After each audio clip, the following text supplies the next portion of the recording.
তো চলুন শুরু করা যাক। দেশি মদ মেকিং প্রসেস। দেশি মদের চাহিদা আজ থেকে নয়, দীর্ঘদিন ধরে চলে আসছে।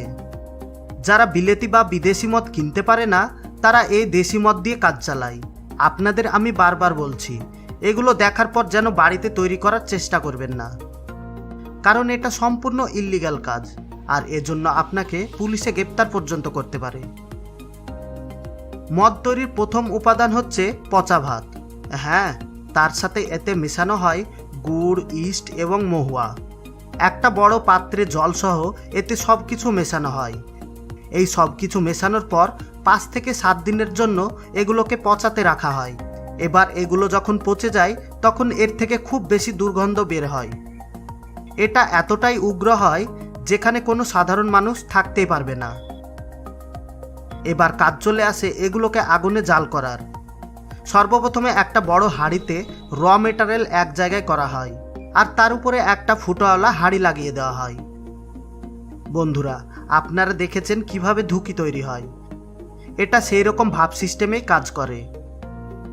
এটা অনেক লেয়ার হতে পারে, 2 লেয়ার, 3 লেয়ার ইত্যাদি। এবার এর চারিদিকে কাদামাটি দিয়ে বন্ধ করে দেওয়া হয়, যেন কোনো দিক থেকে বাষ্প বাইরে বেরিয়ে না যেতে পারে। যখন জাল করা হবে, তখন এর থেকে বাষ্প উৎপন্ন হবে, আর সেগুলো যেন সাইড দিয়ে বের না হতে পারে, এজন্য এগুলোকে সাইড থেকে বন্ধ করে দেওয়া হয়। আর উপরের হাঁড়িতে যে একটা ছিদ্র ছিল, সেখানে একটা পাইপ লাগিয়ে সামনে আর একটা জায়গায় অ্যাড করা হয়। ওখানে আরও একটা পাত্র থাকে, ওখানে কিন্তু পানির ব্যবস্থা থাকে। পানি এই জন্য দেওয়া হয় যেন বাষ্প ঠান্ডা হয়ে ক্লিয়ারভাবে মদ পাওয়া যায়। এবার শুরু হয় জাল দেওয়ার প্রসেস। 3 থেকে 4 ঘন্টা এইভাবে জাল দেওয়া হয়। আস্তে আস্তে যখন হাঁড়ির ভিতর সমস্ত মিক্সচার গরম হয়, তখন ওর ভিতর থেকে বাষ্প নিচের ঘড়ার মধ্যে চলে আসে। আপনাদেরকে তো আগেই বলেছি, এই প্রক্রিয়া অনেক রকম হতে পারে।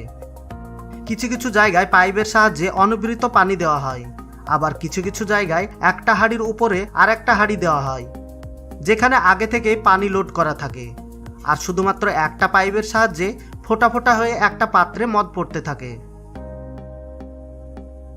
যাই হোক, যখন ঘড়ার মধ্যে বাষ্প চলে আসে, সাইডে ঠান্ডা পাইপ থাকার কারণে সেই বাষ্প মদে পরিণত হয়ে যায়।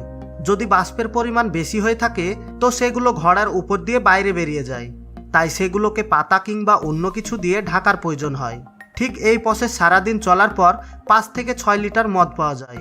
এবার এটা